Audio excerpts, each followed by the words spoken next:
Bien, vamos entonces a arrancar con la corrección del examen 23 y 24. Inmune circulatorio. Empezamos con la pregunta número 1.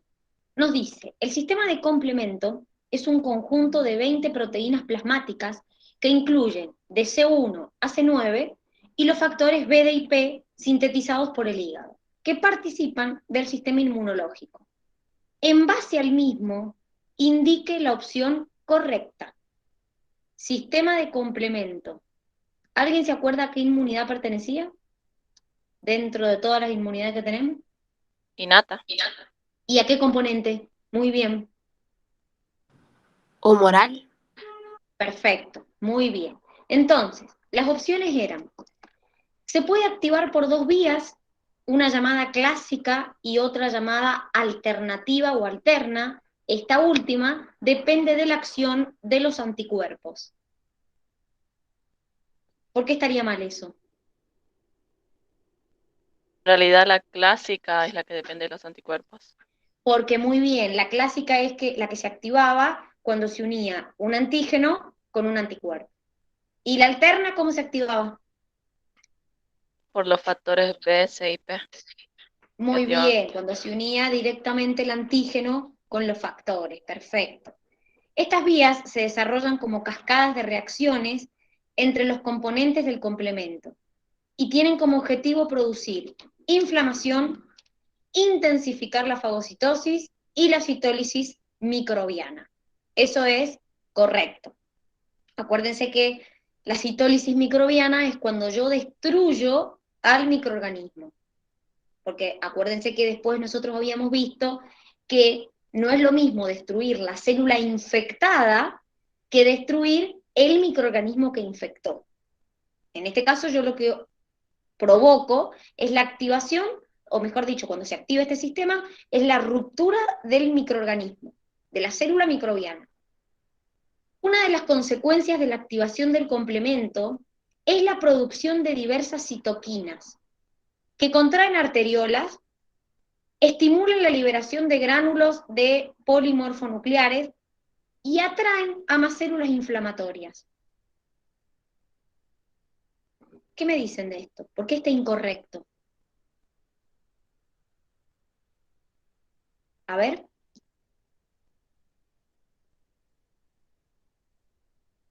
¿Qué dicen?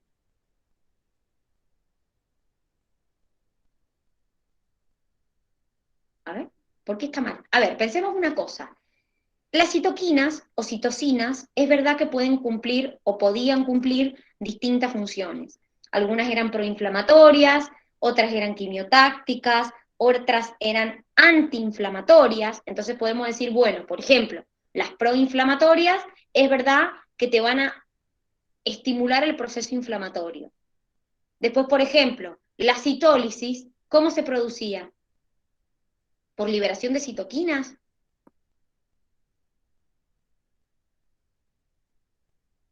No, a ver, vamos a analizarla porque está costando un poquito. Fíjense, cuando yo activo el sistema de complemento, que como ustedes bien me dijeron, pertenece a la inmunidad innata, al componente humoral, el sistema de complemento cuando se activaba producía tres cosas. Por un lado, se activaba la inflamación. Si se activa el proceso inflamatorio, se dilatan las arteriolas, ¿sí? Es decir, acá ya está mal, porque cuando se produce la inflamación, acá me dice que se contraen las arteriolas. En el proceso inflamatorio se liberaban, o sea, sustancias químicas que te dilataban las arteriolas, aumentaba el flujo de sangre al lugar, y por eso se producía la respuesta, o sea, la inflamación, o respuesta inflamatoria, perdón. Entonces, ahí está mal. Acuérdense que, por ejemplo, los basófilos, los mastocitos liberaban histamina que te incrementa el proceso inflamatorio. Entonces ya la opción está mal porque me dice que se contraen arteriolas y en el proceso inflamatorio se dilatan las arteriolas, por ejemplo, debido a la histamina. Entonces, ¿qué pasaba? Aumenta el flujo de sangre al lugar, entonces la zona se ponía roja, aumentaba la temperatura, se inflamaba, dolía. Otra función es la opsonización, mediada por el C4b, la cual luego interactúa con receptores de la fagocitosis, estimulando la fagocitosis. ¿Qué tiene de incorrecto esto? Seguimos hablando del sistema de complemento. En realidad es el C3b.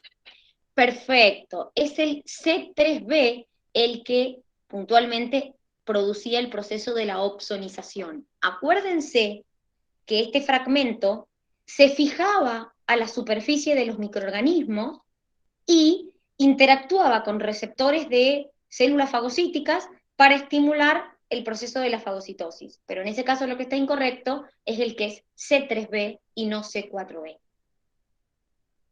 Antes que me olvide, acuérdense que la citólisis microbiana, creo que está ahí más adelante una pregunta relacionada con eso igual, pero ¿se acuerdan cómo se producía la citólisis microbiana?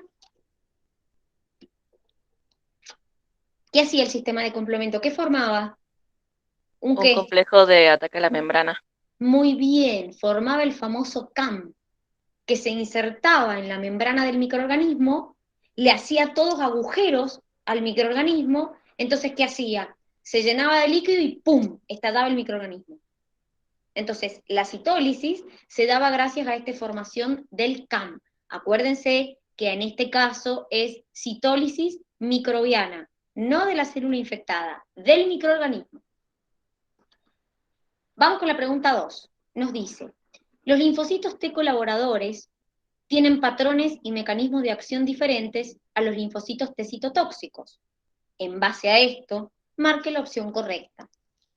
Los linfocitos T helper interactúan con complejos de histocompatibilidad 1 de las células presentadoras de antígeno. ¿Por qué está mal?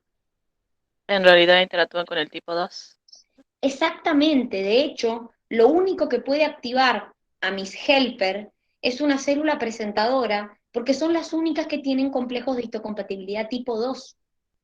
Entonces, el helper se activa cuando reconoce el antígeno expuesto en el complejo de histocompatibilidad 2 de la célula presentadora. Entonces, a los helper solamente los podía activar con una célula presentadora.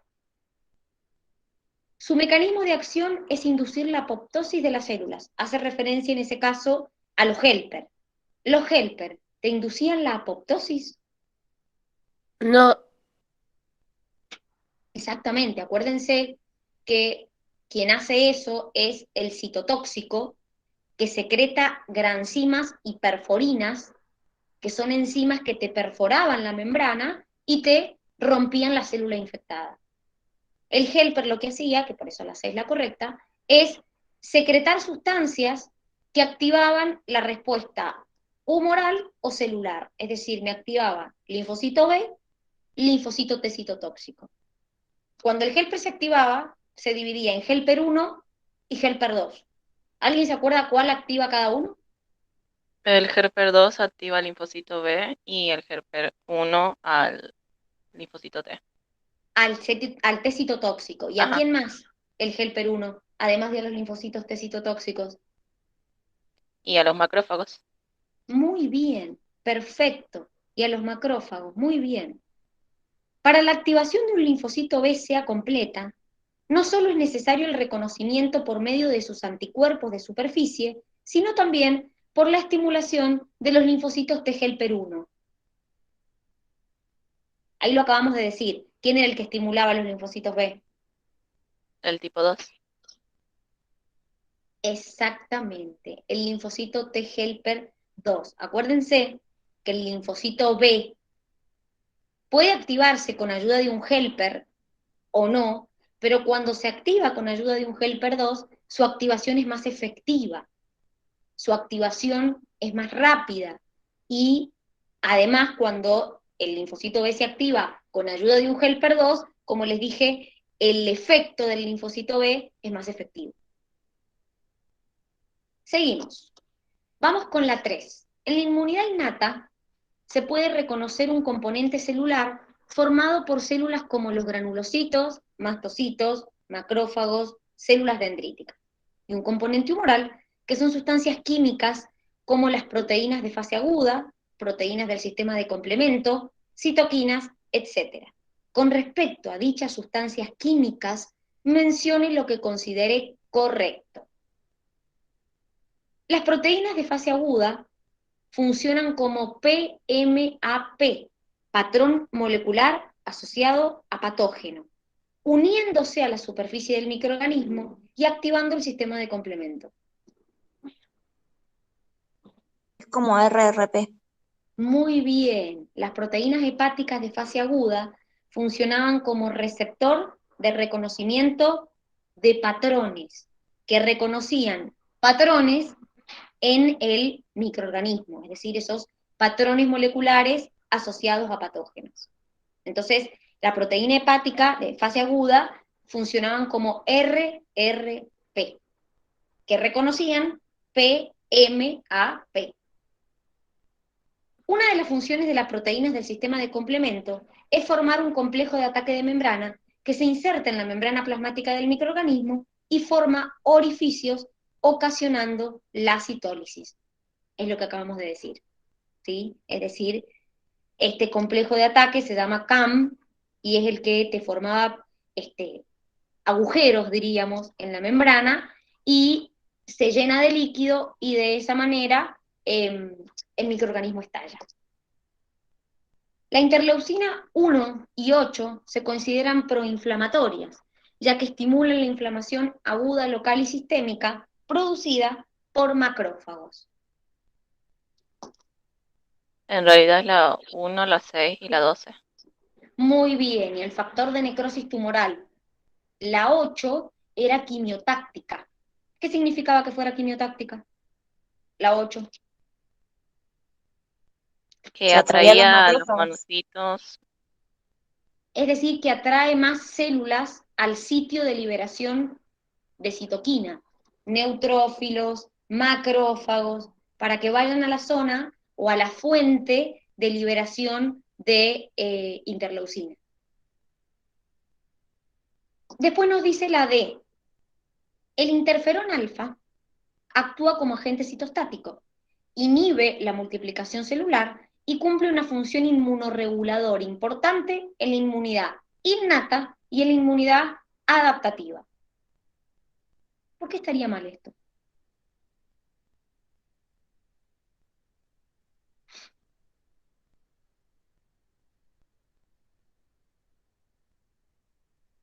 ¿Los interferones no eran los que actúan en las infecciones virales? Sí, es verdad, sí, por supuesto, sí, ¿Ese no sería la acción del interferón gamma? exactamente. El interferón alfa es el que inhibía la replicación viral en las células vecinas. Los interferones tipo 2, como el gamma, median la respuesta innata y es un agente citostático. Entonces, en este caso, el interferón alfa y beta son los interferones tipo 1, no tipo 2. Los tipo 1 son los que te inhibían la replicación de los virus en las células vecinas para que el virus no pudiera seguir replicándose en las células de al lado. Por eso es incorrecta. Con respecto al funcionamiento del corazón durante su ciclo cardíaco, indique la opción que considere correcta. El inicio de la diástole está indicado por el cierre de las válvulas mitral y tricúspide. ¿Qué tipo de válvulas son la mitral y la tricúspide? Aurículo-ventriculares. Perfecto, o sea que separan aurículas de ventrículo. ¿Qué estaría mal ahí, entonces? ¿No sería tricúspide y bicúspide? Para mí es por el cierre de las válvulas sigmoideas, ¿o no? Miren, las sístoles son las que finalizan con el cierre de las válvulas. La diástole es cuando llega la sangre al corazón. Entonces, las paredes del corazón se relajan y la sangre entra a mi corazón. Entonces, en realidad, lo que está incorrecto ahí es justamente esto del cierre de las válvulas mitral y tricúspide. Porque el cierre de la válvula mitral y tricúspide, que es lo que te indica ahí, te da la finalización de la sístole auricular. Eso es lo que te marca, que se terminó la sístole auricular. Entonces, ¿qué está empezando? La ventricular. Exactamente. Entonces, por eso la A no es correcta. Lo que produce el cierre de las válvulas es el flujo de sangre de la aurícula al ventrículo.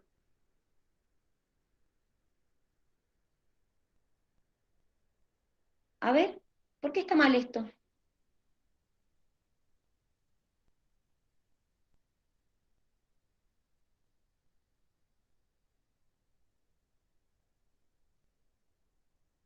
¿Mm? ¿Por qué está mal esto?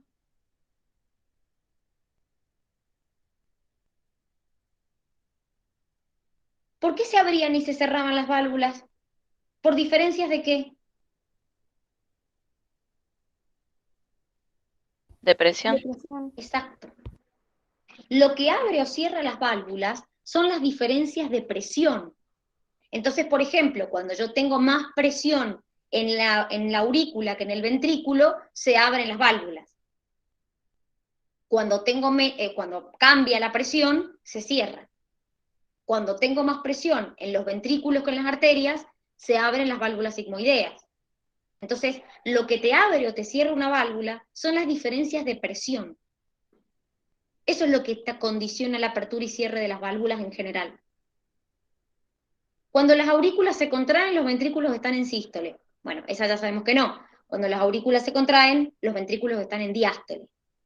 Durante la sístole ventricular, las válvulas auriculoventriculares permanecen cerradas. Es decir, si ustedes se fijan, es un poquito lo que estábamos hablando recién. Cuando yo tengo una sístole ventricular, lo que se está contrayendo son los ventrículos. Entonces, tengo más presión en el ventrículo que en las arterias. ¿Para dónde va la sangre? Para las arterias, Entonces, ¿qué válvulas tienen que estar abiertas? las sigmoideas, ¿Y cuáles van a estar cerradas? las auriculoventriculares. Exactamente. Esa es la razón por la que la D es la correcta. Porque cuando yo contraigo el corazón, mejor dicho, los ventrículos del corazón, aumenta la presión en los ventrículos, entonces la sangre se abre en las válvulas sigmoideas, sale hacia las arterias. Entonces las auriculoventriculares, que son las que tengo entre aurículo y ventrículo, están cerradas. Acá está un poquito lo que estábamos hablando. Acuérdense que yo tengo aurícula derecha, ventrículo derecho, acá tengo mi válvula auriculoventricular, aurícula ventrículo izquierdo, mi otra válvula auriculoventricular, y acá tengo la válvula aórtica, que es la que va hacia, perdón, la válvula pulmonar, que es la que va hacia la arteria pulmonar, y la válvula aórtica, que es la que va a la arteria aórtica. Entonces, estas válvulas siempre se van a cerrar y abrir por diferencias de presiones. La inmunidad adaptativa es la respuesta que le permite al individuo adaptarse a su medio ambiente produciendo respuestas específicas contra los patógenos, generando memoria inmunológica. Si tenemos en cuenta este tipo de inmunidad, es correcto afirmar que una célula dendrítica puede activar a un linfocito T helper, pero no puede activar a un linfocito T citotóxico. En realidad puede activar a los dos. ¿Por qué? Porque tiene sistema de complemento para los dos, el tipo 1 y el tipo 2. Exactamente, porque tiene complejo de histocompatibilidad tipo 1 y tipo 2. Entonces puede activar al citotóxico y al helper. Por eso la C es la correcta, que dice una célula dendrítica presenta complejo de histocompatibilidad 1 y 2, por lo que puede activar a un citotóxico y a un helper. Cuando un linfocito T citotóxico se activa por medio de un helper 1, se diferencia en helper activado y LT citotóxico memoria. Ahí está además el T helper activado, porque en realidad es citotóxico activado. Exactamente, es decir, cuando un citotóxico se activa con ayuda de un helper 1, que eso está bien, el citotóxico produce citotóxico memoria y citotóxico activo. Acuérdense siempre, chicos, que En la inmunidad adaptativa, siempre ustedes generan un linfocito T activo y un linfocito T memoria, sea helper o sea citotóxico. Un linfocito B produce anticuerpos que atacan y destruyen la célula infectada, mientras que el linfocito T citotóxico actúa sobre el patógeno que infectó. Actúa sobre la célula, ¿o no? Ahí está al revés. El linfocito B actúa sobre el patógeno y el linfocito T citotóxico actúa sobre la célula que fue infectada. Por eso, el linfocito T citotóxico te secreta granzimas y perforinas para romperte la célula que fue infectada. En cambio, el linfocito B produce anticuerpo que se une directamente con el antígeno. Esa es la diferencia. Entonces, siempre acuérdense, linfocito B directamente sobre el antígeno, linfocito T citotóxico sobre la célula infectada. Los linfocitos B son los protagonistas de la respuesta inmunitaria humoral, función que realizan gracias a la síntesis de anticuerpos e inmunoglobulinas. Con respecto a estas células, es correcto decir que los linfocitos B son capaces de reconocer tanto antígenos solubles como antígenos presentados en los complejos de histocompatibilidad de las células propias del organismo. ¿Las propias del organismo no se las tenía que presentar un T helper? Exactamente. El linfocito B, cuando produce un antígeno, solo puede reconocer, cuando produce un anticuerpo, perdón, solo puede reconocer un antígeno. ¿Sí? Acuérdense que dos cosas. Primero, que el linfocito B puede ser célula presentadora.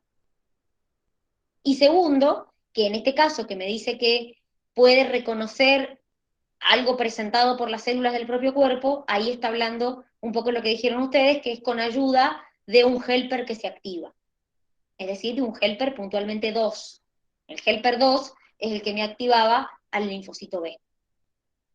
La célula efectora, plasmocito o célula plasmática, producen anticuerpos con distinta especificidad que el BCR de la célula que le dio origen.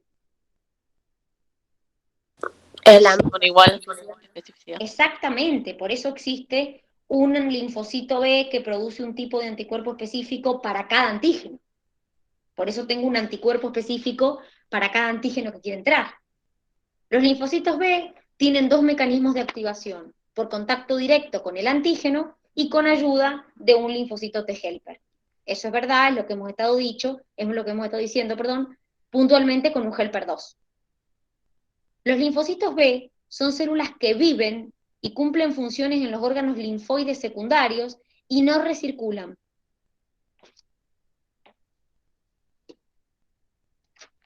Sí, pueden recircular. Pueden recircular, si bien lo más obvio es encontrarlos en los órganos, también pueden recircular. Por eso es incorrecto. Marque la opción correcta. ¿En qué consiste la anemia hemolítica del recién nacido? Es producida por una incompatibilidad sanguínea mediada por el sistema ABO. ¿Tenía que ver algo con el grupo esto? ¿O con el factor? Era con el factor. Exactamente. No tenía que ver con el grupo AB. Tenía que ver con el factor RH negativo y RH positivo. A eso se debía la incompatibilidad. Es producida por el pasaje de IgG de la madre al feto, antifactor RH, en un feto RH positivo. ¿Cuándo pasaba eso? A ver. Cuando uno... Después, en embarazos posteriores, digamos. Muy bien, en embarazos posteriores de una madre, ¿con qué RH? Negativo. Negativo. Una madre RH negativa con un hijo, ¿con qué RH? Positivo. Exactamente. Entonces, a partir del segundo embarazo era el problema, porque la madre en el primer embarazo genera esos anticuerpos y si a esa madre no se la trata correctamente, en los embarazos posteriores, si vuelve a quedar embarazada de un hijo RH positivo, pasa estas IgG a su hijo RH positivo. Entonces produce la ruptura de los glóbulos rojos de su hijo, por eso se llama eritroblastosis fetal o anemia hemolítica del recién nacido. Es una severa enfermedad de transmisión sexual, ese era un regalo, es producida por el pasaje de IgE del feto a la madre contra el factor RH. ¿Por qué no la IgE? La IG Porque no la puede única que atraviesa la placenta es la IgG. Muy bien, exactamente, porque la IgE yo la encuentro participando de reacciones alérgicas, no pasa por la placenta. Entonces, si yo estoy diciendo que es un anticuerpo que la madre le pasa al feto, tiene que ser un anticuerpo que atraviese la vía placentaria. Si no, no se lo podría pasar. Entonces, por eso es una IgG. La inmunidad adaptativa humoral depende de la secreción de anticuerpos o inmunoglobulinas por parte de las células plasmáticas. Existen distintos tipos de inmunoglobulinas, cada una de ellas cumple una función específica. De acuerdo a las siguientes opciones, mencione cuál es correcta. La IgG ocupa cerca del 15% de las inmunoglobulinas que circulan en sangre, tiene función neutralizante, opsonizante, aglutinante, se une a los macrófagos y puede activar el sistema de complemento. En realidad serían un mayor porcentaje, ¿no? Porque son las primeras Es que crecen. aproximadamente un 85%. Es la más abundante, la IgG. La inmunoglobulina A es la que ocupa casi el 85% restante de las inmunoglobulinas circulantes, predomina en las mucosas y secreciones, tiene funciones neutralizantes y aglutinantes. Lo que está incorrecto ahí es que no es la más abundante, claramente, la inmunoglobulina A. Sí es verdad que la inmunoglobulina A la encuentro en mucosas y en secreciones. La inmunoglobulina A, ¿por dónde podía pasar? Por la leche materna. Muy bien, perfecto, perfecto. Por eso también la tengo en la saliva, en las secreciones nasales. La primera inmunoglobulina que aparece en una reacción inmunitaria y la primera que sintetiza un recién nacido es la M. Por eso son las primeras que aumentan en infecciones y permanecen en la sangre durante un largo tiempo, neutralizando y aglutinando antígenos y activando el sistema de complemento. En realidad tienen corta duración. Exactamente. Sí es verdad que es la primera que aparece en una infección. Sí es verdad que es la primera que el recién nacido sintetiza por su propia cuenta, diríamos. Pero no es verdad el tiempo de duración. Dura muy poco porque en cuanto aparece la IgG, la IgM disminuye. En la superficie del linfocito B encontramos a la IgD, que actúa como su receptor inicial y se cree que tiene relación con la fagocitosis, es decir, actúa como receptor en el linfocito B. Eso es correcto. Jesús es un niño de 1 mes de vida. Entre los análisis de rutina de un recién nacido se incluye la determinación del grupo sanguíneo. Jesús es 0 RH positivo. Su madre tiene A RH positivo, su padre B RH positivo. El padre, sorprendido por los resultados, pide una explicación. Marque la opción correcta. Tenemos todos positivos, nene 0, madre A, padre B. El niño no puede ser hijo de estos padres, ya que su grupo sanguíneo debería ser AB RH positivo. ¿Podría haber sido AB RH positivo? ¿O no? Sí, sí, podría. Podría. Lo que pasa es que no salió. Es decir, cuando uno hace la cruza, se habla de porcentajes, se habla de probabilidad. O sea, como probabilidad de poder haber nacido AB, sí, podría también haber nacido AB RH positivo. Pero eso no quiere decir que siendo 0 no sea hijo. Porque de un padre A y de una madre B o al revés, puede salir un hijo 0. Para que una persona tenga un grupo 0, ambos progenitores deben tener 0, ya que este fenotipo corresponde a un gen recesivo. ¿Cómo podría de un padre A y una madre B tener un hijo cero? Sí, son heterocigotas. Es decir, si la madre, por ejemplo, es AO y el padre BO. Entonces de la OO sale el hijo, que de hecho por eso la correcta es la D. Los padres deben ser heterocigotas para el gen que determina el grupo. La explicación más probable es que Jesús sea hijo de su madre, pero no del hombre, debido a que los grupos sanguíneos de los padres deberían como resultado una incompatibilidad de grandes grupos y el niño moriría antes de nacer. Es decir, y recuerden que la incompatibilidad está relacionada, a esto hacía referencia a la anemia hemolítica, con el factor, no con el grupo. Entonces, si nosotros nos ponemos a analizar, supongamos que los dos padres sean heterocigotas, o sea, AO, BO, ¿cómo podrían haber nacido los hijos? ¿Qué posibilidades pueden haber tenido los hijos? Todos positivos, ¿o no? ¿Qué dicen? A ver. Como que tendría más posibilidades de salir AB. A ver, pensemos. Supongamos que la madre es AO y el padre es BO. ¿Qué posibilidades de hijos tienen? Puede haber tenido un montón, porque puede ser AB, BB, A y O. Es decir, puede ser AB, OO, BO y AO, pero acuérdense que el BO y el AO es AB. O sea, pueden haber tenido un hijo AB, un hijo 0, un hijo B y un hijo A.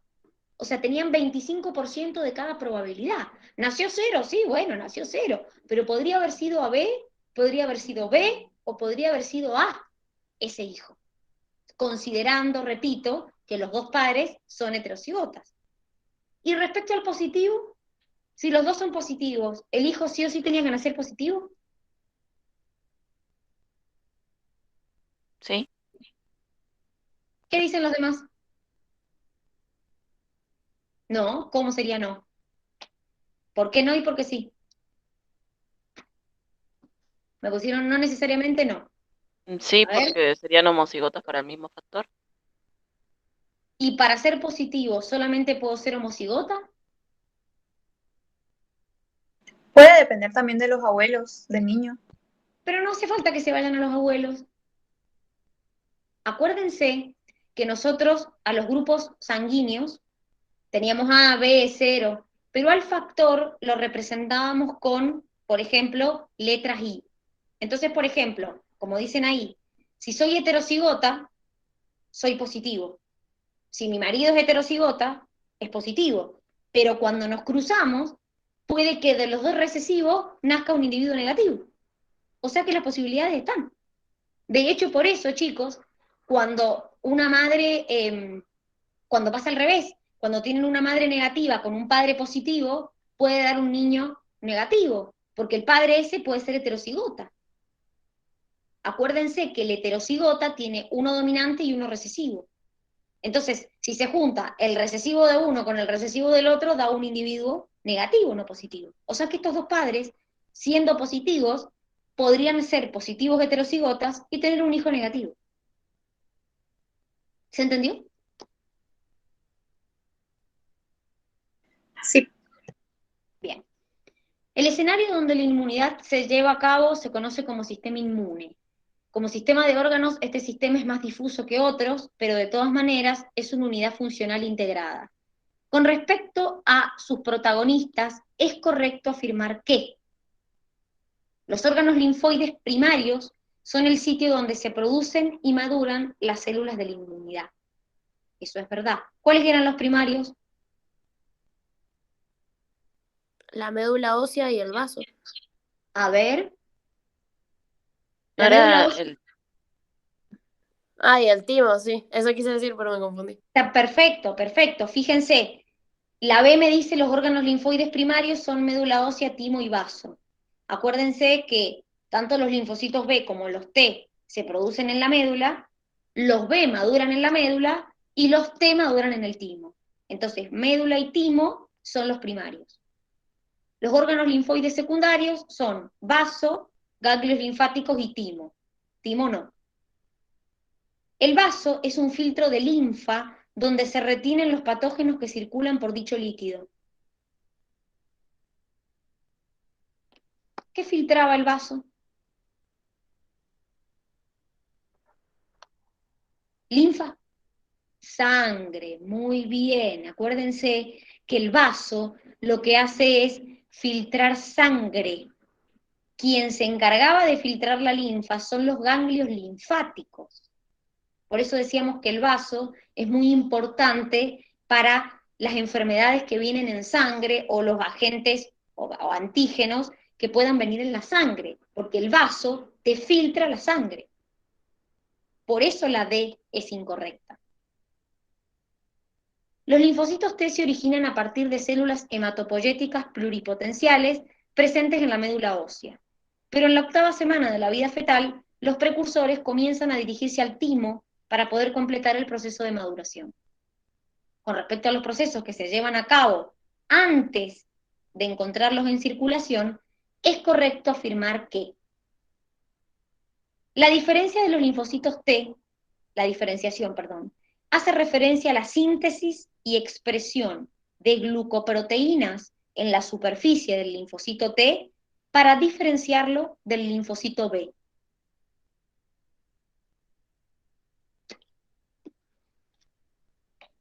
¿En qué consistía la diferenciación? Miren, en la diferenciación sintetizaba glucoproteínas para sintetizar o para diferenciarse de los otros linfocitos T. Es decir, por ejemplo, empezaba a sintetizar su TCR, el CD3. Y otro proceso importante era que empezaba a sintetizar CD4 o CD8, es decir, para diferenciarse en citotóxico y helper. Ese era el proceso de diferenciación. Adquiría la capacidad de sintetizar su TCR, el CD3 y CD4 o CD8. La selección positiva evalúa la afinidad de los linfocitos T con los complejos de histocompatibilidad de las células en el timo. Selección. Teníamos una selección positiva y una selección negativa. Acuérdense, chicos, lo que les digo siempre. El sistema inmune tiene que poder reconocer lo propio y no atacarlo, y lo extraño y atacarlo. La manera de reconocer lo propio y lo extraño es analizando los complejos de histocompatibilidad. Entonces, cuando yo le hacía una selección positiva, lo que yo ponía a prueba es si podía reconocer los complejos de histocompatibilidad alterados, porque eso quiere decir que esa célula estaba infectada por un agente patógeno, o que no era propia. Y en la selección negativa, cuando yo ponía a prueba el linfocito T, si podía reconocer células que no tuvieran el complejo de histocompatibilidad alterado, porque eso quiere decir que es una célula propia. Entonces, por eso la ves incorrecto, porque en la selección positiva vos evalúas al linfocito T si puede reconocer complejos de histocompatibilidad que estén alterados, porque eso quiere decir que esa célula no es propia o que está infectada, entonces la tiene que atacar. Las células T que pasan por selección negativa ya se encuentran listas para salir a los órganos linfoides o a circulación. Y la última, solo los linfocitos T citotóxicos tienen en su superficie receptores llamados BCR. ¿Cómo se llaman los receptores del linfocito T? TCR. Muy bien, perfecto. Los protagonistas de la inmunidad específica humoral son los anticuerpos. Marque la opción correcta con respecto a sus características. Las cadenas livianas y pesadas tienen regiones constantes en las secuencias de aminoácidos de la misma y una región variable de aproximadamente 107 aminoácidos, donde los aminoácidos varían de un anticuerpo a otro. ¿Eso está perfecto? ¿o no? Sí. Miren, zonas variables, zonas constantes, ¿sí? Acá estamos. Las cadenas livianas tienen alrededor de 214 aminoácidos y las cadenas pesadas tienen alrededor de 330 a 660 aminoácidos. ¿No era de 450 o 440 por ahí, aminoácidos? ¿Cuál? Las pesadas. Exactamente, van de 440 a 550 las cadenas pesadas y las livianas 214 aminoácidos. Las uniones entre las cadenas polipeptídicas se realizan mediante puentes de hidrógeno. En realidad eran puentes sulfuro. Miren, acá están. Es por enlaces disulfuro, muy bien. Acá están las cadenas pesadas y acá están las cadenas livianas. Fíjense que ahí se están uniendo por los enlaces disulfuro. Los anticuerpos presentan una región denominada epitope o sitio de combinación que reconocen una región denominada paratope o determinante antigénico. Sería al revés. Los anticuerpos tienen paratope y el epitope los antígenos. Muy bien, perfecto. En estas regiones que tengo acá son esas regiones a donde tiene que venir a unirse el antígeno específico. Muy bien. Sobre los componentes humorales de la respuesta inmunológica, marque la opción correcta. La activación del complemento por vía clásica forma parte de la inmunidad o de la respuesta inmune inespecífica. No, porque era la que se unía a los anticuerpos.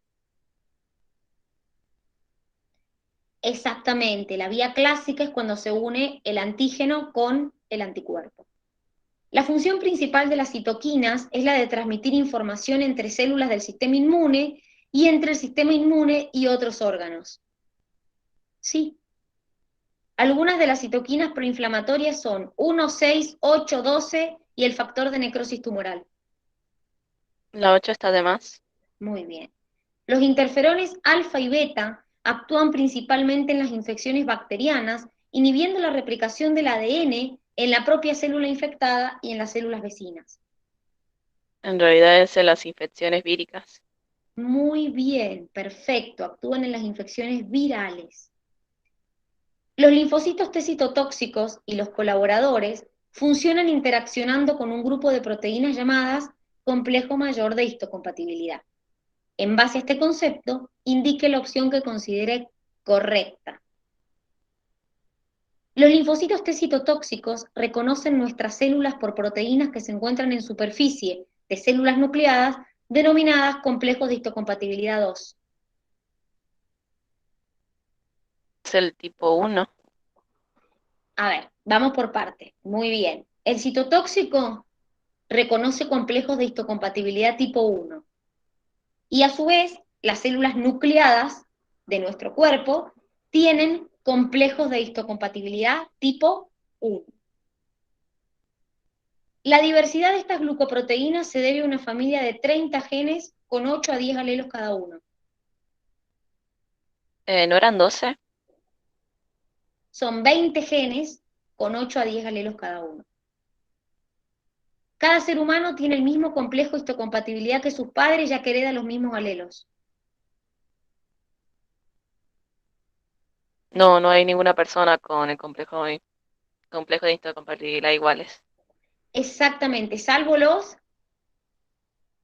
Gemelos idénticos. Muy bien, perfecto. La célula presentadora de antígeno posee, lo hemos dicho antes, complejo de histocompatibilidad tipo 1 y complejo de histocompatibilidad tipo 2. Perfecto. Los glóbulos rojos humanos, a diferencia de las células nucleadas, no tienen antígenos del complejo de histocompatibilidad en su superficie, sino que exhiben antígenos únicos codificados por un gen polimórfico que en la población humana tiene 3 alelos. El grupo sanguíneo 0 tiene en su plasma, ¿qué tiene en el plasma? El 0. anticuerpos A y anticuerpos B. Miren, acá está el cuadrito que nosotros les mostramos. El 0 tiene en el plasma anticuerpos B y A. Por eso no puede recibir sangre ni A ni B, solo puede recibir sangre 0. El que no tiene ningún tipo de anticuerpos en su plasma es el AB, por eso puede recibir cualquier grupo. A, B, 0. Acuérdense, el grupo A tiene anticuerpos B en el plasma, el grupo B tiene anticuerpos A en el plasma. Juan tiene 70 años y es contratista en una finca. Un día trabajando en la viña se enterró una espina en la palma de la mano. Usted lo recibe en el centro de salud. Al examinarlo observa una herida punzante y todavía quedan restos de la espina y tierra. Se le realizan curaciones y se le extrae el cuerpo extraño. Usted interroga al paciente sobre su esquema de vacunación y él refiere haberse vacunado por última vez cuando hizo el servicio militar. Por eso, usted indica vacunación antitetánica y suero antitetánico. Al respecto, marque la opción correcta. La vacuna antitetánica posee anticuerpos específicos para el Clostridium tetani, por lo que se considera inmunidad pasiva artificial. En realidad es inmunidad activa. ¿Y qué más está mal ahí? Además de que es una inmunidad activa. Sí, es Clostridium tetani. ¿Qué más está mal? Chicos, ¿las vacunas tienen anticuerpos? ¿O los generan ustedes cuando se ponen la vacuna? Eso es lo que está mal. Yo a ustedes les pongo el Clostridium tetani o la modificación, pero ustedes generan su anticuerpo. No se los pongo yo con la vacuna. Siempre se indica vacunación y suero, ya que la vacuna sola no tiene acción si no es seguida de un suero. Claramente se puede colocar una vacuna, el suero es cuando es una necesidad rápida, cuando necesito anticuerpos, ahí sí, ya formados. La vacunación es un mecanismo de inmunización activa natural. Es activa artificial. Es activa artificial, muy bien, la natural la generamos nosotros. Sería si me contagio, por ejemplo, con algún tipo de antígeno. La vacunación es un estímulo antigénico que desencadena la respuesta inmunitaria específica y genera memoria inmunológica. Eso es correcto. Acuérdense que los sueros ya vienen con el anticuerpo formado. La vacuna no. La vacuna yo te pongo el antígeno, vos generate el anticuerpo.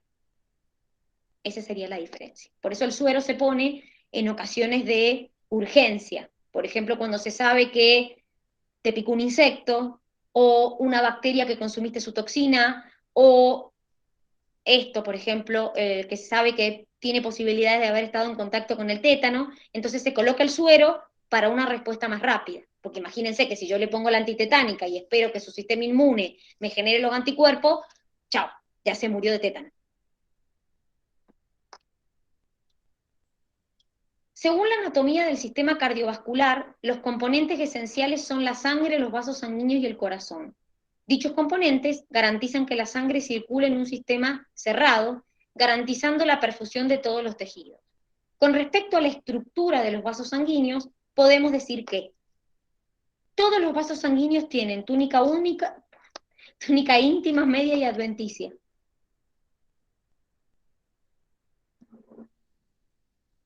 No todos. ¿Quién no tiene, por ejemplo? Los capilares. Los capilares. Muy bien, perfecto. La túnica íntima está compuesta por un endotelio, su membrana basal y un tejido conectivo laxo. Eso es verdad. La túnica media está compuesta por músculo esquelético y fibras elásticas. Ustedes deciden, che, contraete, vaso, dale ahora, y lo mueven ustedes. Son músculos lisos. Exactamente, son músculos lisos. No, Cami, no molestás. Si está bien que contesten por el chat. Hay algunos que no tienen micrófono y entonces contestan por el chat, no pasa nada. Es verdad, es músculo liso, no es músculo esquelético. La túnica adventicia reviste los vasos sanguíneos y está compuesta por un tejido conectivo denso para darle mayor protección. ¿Cómo estaba compuesta la capa más externa?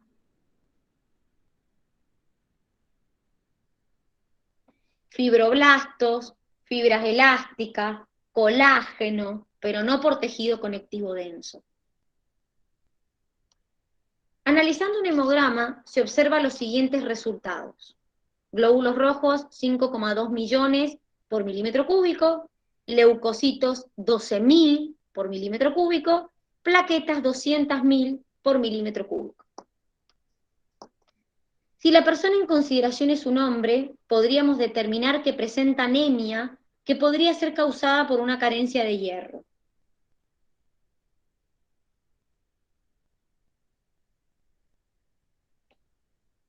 ¿A ustedes les parece que cuánto sería lo normal para un hombre en glóbulos rojos? Entre 5 y 5 millones y medio, está perfecto, no tiene anemia este hombre. Está perfecto.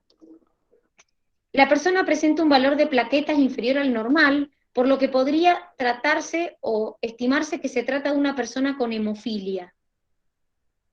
A ver, es verdad que las plaquetas, lo normal es entre 300.000, 400.000, pero ¿qué tiene que ver esto con la hemofilia? A ver. Acuérdense que las plaquetas no están relacionadas con la hemofilia, chicos. Lo que le falta a una persona hemofílica es un factor de coagulación, que es puntualmente, hay distintos tipos de hemofilia, la más común, el factor de coagulación 8 es el que le falta. Entonces, no tienen nada que ver con las plaquetas. La persona presenta un número elevado de glóbulos rojos y un hematocrito bajo. ¿Puedo yo tener glóbulos rojos altos y un hematocrito bajo? No, porque prácticamente es casi todo glóbulos rojos. Exactamente, porque el hematocrito es el porcentaje de células que me da alrededor del 99% de glóbulos rojos. O sea que no es posible. La persona debería tener dentro de la célula leucocitaria los neutrófilos en un valor de 6.000 a 8.000. ¿De dónde saqué ese valor? Y si tengo 12.000 leucocitos, acuérdense que los neutrófilos son entre el 50 y el 70%. Entonces, el 50-70% de leucocitos me da de 6.000 a 8.000. De ahí sale el valor, porque los neutrófilos son el 50 al 70% de los leucocitos que existen. Por eso es el valor de 6.000 a 8.000. De ahí sale. El ciclo cardíaco comprende una sístole auricular, una sístole ventricular y una diástole. Marque la correcta.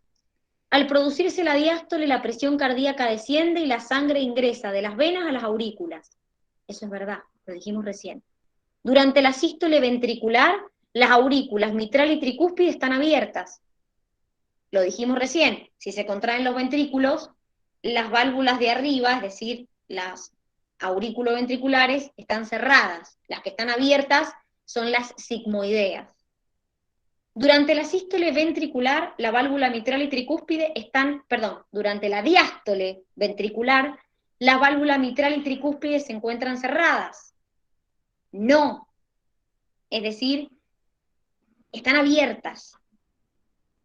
Durante la sístole auricular, la presión de las aurículas supera la de los ventrículos, por lo que la válvula pulmonar y aórtica se abren, dejando pasar la sangre de la aurícula al ventrículo.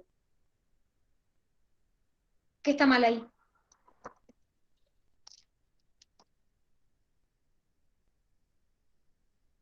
Si hay una sístole auricular, ¿de dónde a dónde pasa la sangre?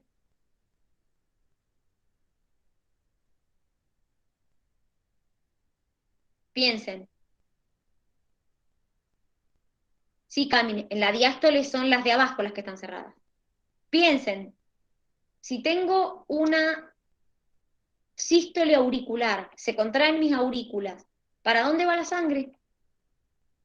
De la aurícula al ventrículo. Perfecto. Entonces, ¿qué válvulas van a estar abiertas? La tricúspide. Los ventriculares. Exactamente. Entonces, la pulmonar y la aórtica, que son las sigmoideas, ¿cómo van a estar? cerradas, exactamente. Siempre acuérdense, se abren estas, se cierran esta y viceversa. En la aurícula derecha está ubicada el nodo sinoauricular, que es fundamental para el funcionamiento del corazón. Marque lo correcto. Inicia espontáneamente el impulso cardíaco, pero aumenta su actividad en respuesta a la estimulación simpática. ¿Es verdad? Para su funcionamiento y que el corazón se contraiga, es necesario que esté inervado por el nervio vago. ¿Qué particularidad tienen esas células?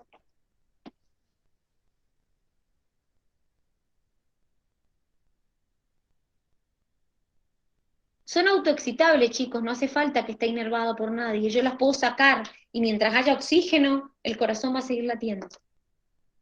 En un corazón normal, su actividad determina la frecuencia cardíaca y el volumen de eyección, por eso se lo denomina marcapasos.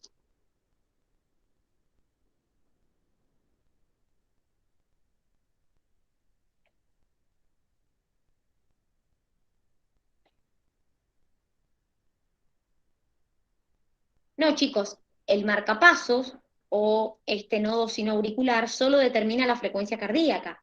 Es decir, inicia el impulso y puede aumentar su frecuencia, no tiene nada que ver con el volumen de eyección.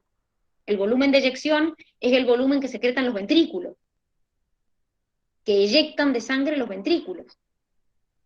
Está formado por células musculares especializadas que tienen la capacidad de despolarizarse espontáneamente e iniciar un impulso cardíaco, el cual se acelera cuando llega al nodo auriculoventricular.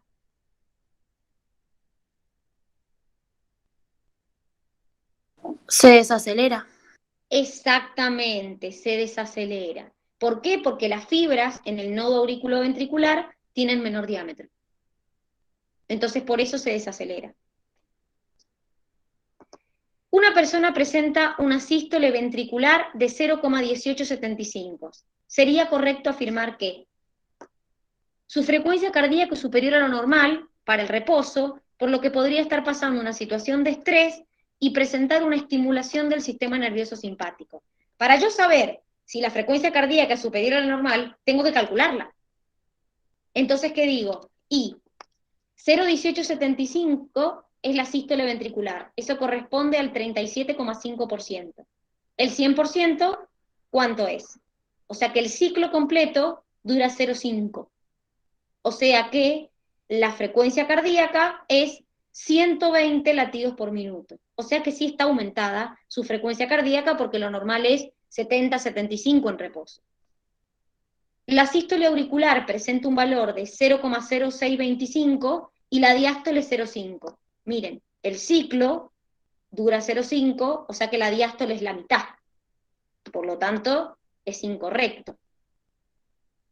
Su gasto cardíaco debe estar aumentado y su presión arterial también, por lo que se estimulará la FAN, lo que disminuirá la natriuresis. A ver, vamos por partes. Si aumento la frecuencia cardíaca, ¿aumento el gasto?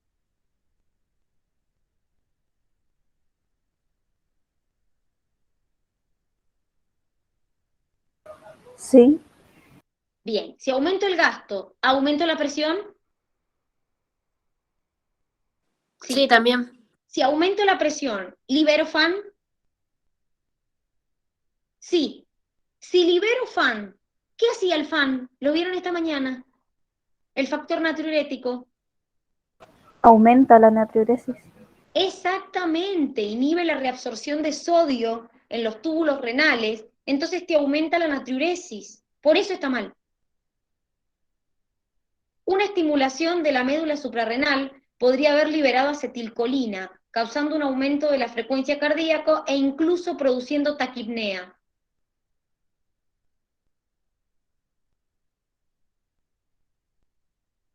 A ver, díganme que está mal. ¿Qué libera la médula? Adrenalina y noradrenalina. Exactamente, muy bien.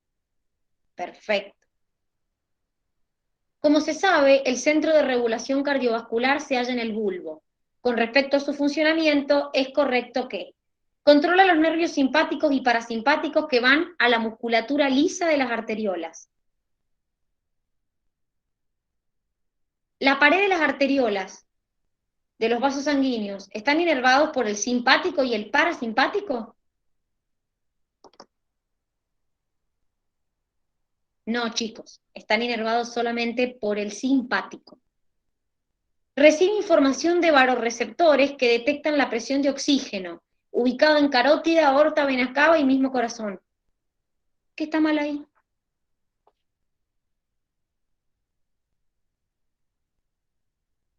Los varoreceptores detectan presión arterial. Si yo quiero detectar oxígeno, tengo que tengo que detectarlo con un quimioreceptor, porque es un gas. Entonces no hay varoreceptor, el varoreceptor te va a detectar presión arterial, por eso es incorrecta. En casi las mismas áreas hay quimioreceptores que pueden detectar variables como la concentración de protones para censar el pH sanguíneo. Dicho centro da una respuesta de tipo refleja, dirigida al corazón y vasos sanguíneos, que habitualmente involucra mecanismos de control por retroalimentación positiva.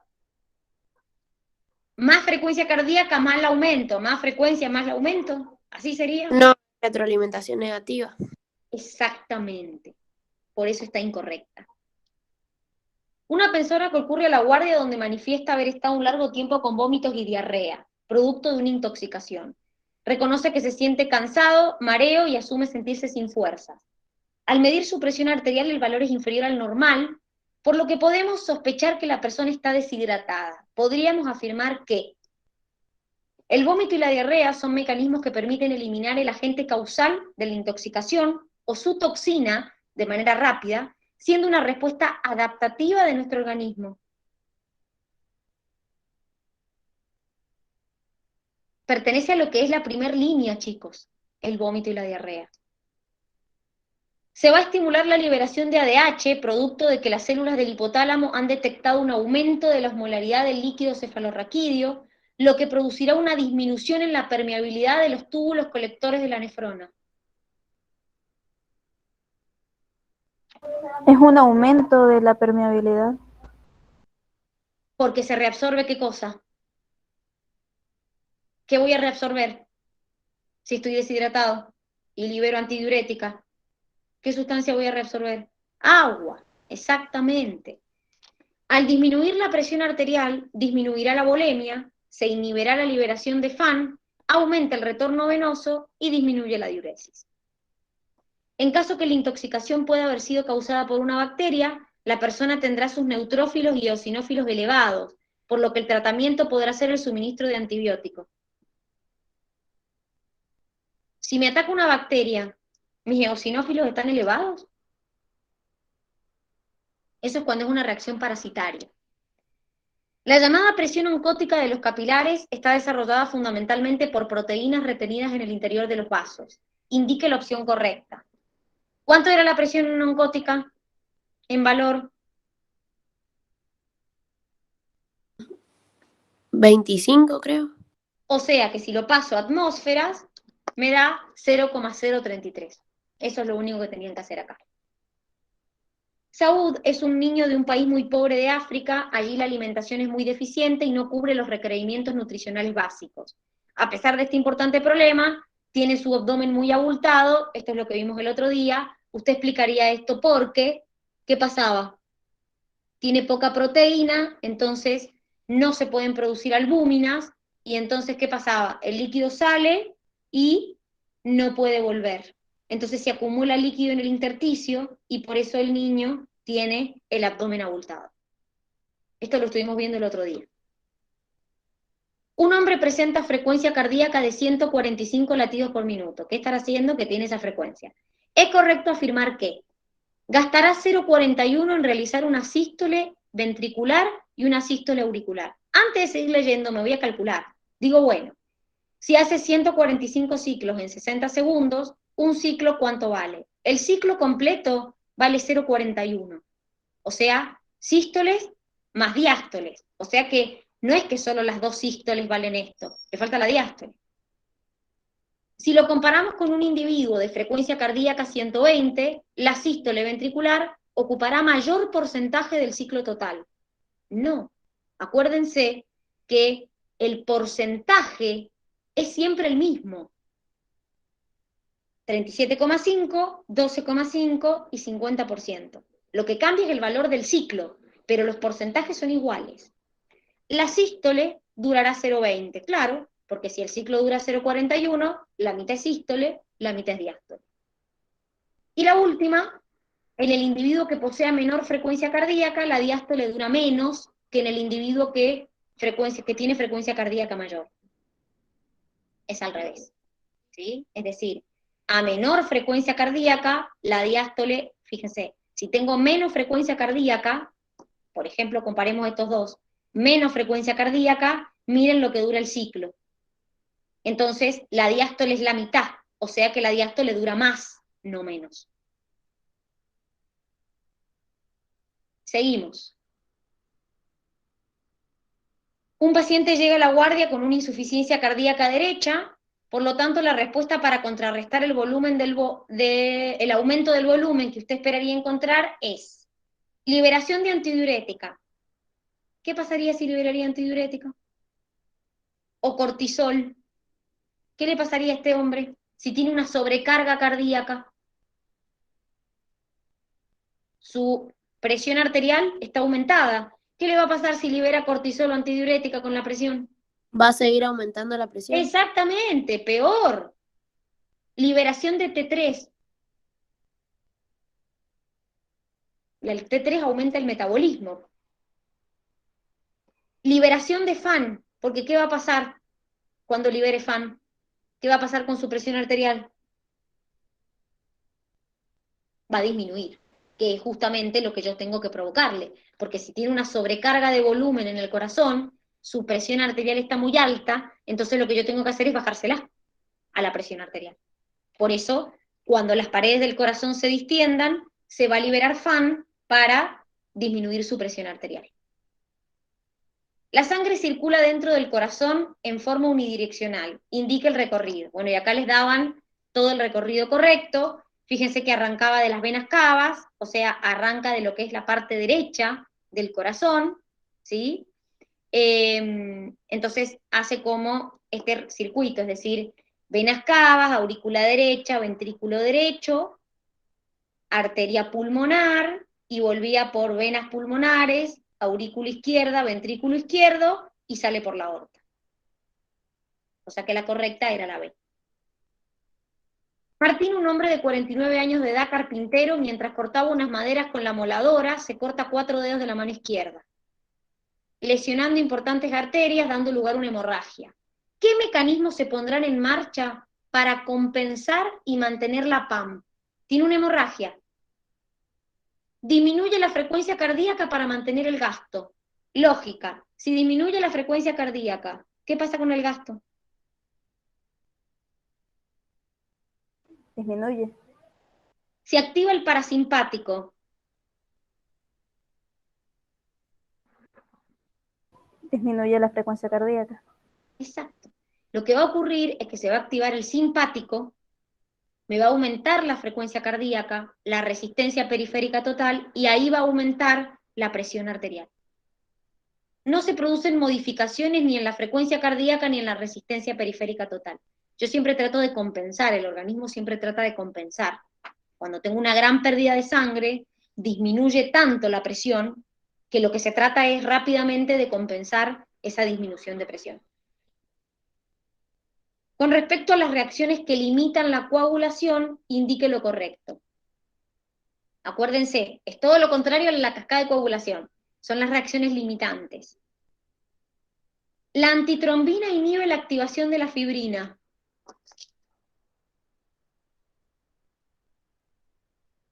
Si se llama antitrombina. Inhibe la activación de la trombina. Exactamente, exactamente. Porque la trombina era la que te convertía el fibrinógeno en fibrina. Entonces, al inhibirte la trombina, directamente el fibrinógeno no se convierte en fibrina. La heparina potencia la antitrombina, sí. La plasmina inhibe a la heparina. La plasmina lo que hacía era romper el coágulo, es decir, produce como una fibrinólisis del coágulo que se formó. La heparina sirve para la activación de la coagulación, todo lo contrario, te inhibe los procesos de coagulación. ¿Ha quedado alguna duda que me quieran preguntar? ¿Algo que no se haya entendido? Bueno, muchachos, entonces hemos llegado hasta acá con la corrección del examen. Espero que les haya servido. Recuerden siempre que estas correcciones uno aprende sobre todo de los errores, es de donde más se aprende, así que siempre es importante que estén con su examen y que lo rindan previamente, para ver en qué se equivocaron y en qué no. Nos vemos mañana, que tengan una hermosa tarde. Hasta mañana. Chao, Dani, gracias. Chao, nos vemos. Chau, chau.